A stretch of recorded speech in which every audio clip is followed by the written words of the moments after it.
We have all had problems of this type, an unknown message or an attack that we opened without realizing what it was. Billions of euros have been lost with companies, institutions and ordinary citizens falling victim to phishing, ransomware and other forms of computer scams.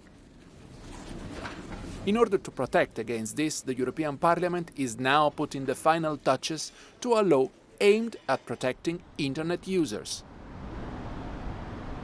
It's very important that we move fast, on a fast pace, to make sure that hackers do not prefer to come to Europe and strike here, but also to heighten our security posture and to broaden the scope of it. Because it's also important that we've seen in a ransomware pandemic growing across the globe, but especially in Europe in the pandemic, we've seen hospitals being attacked, but also other institutions.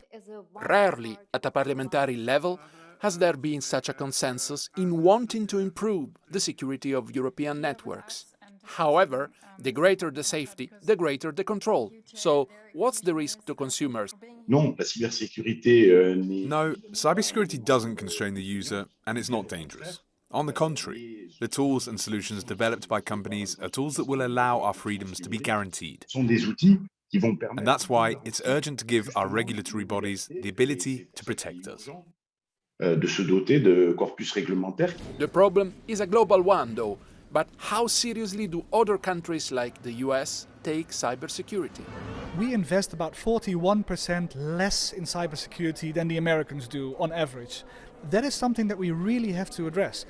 And it's very important that we do so in order to counter threats that come mainly from Russia if it comes to ransomware, but also nation-state attacks from China, Russia, Iran and others who try to penetrate our networks in order to gain a geopolitical effect.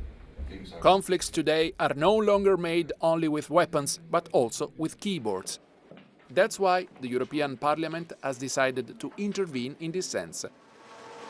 From Brussels, for Euronews, Alberto De Filippis.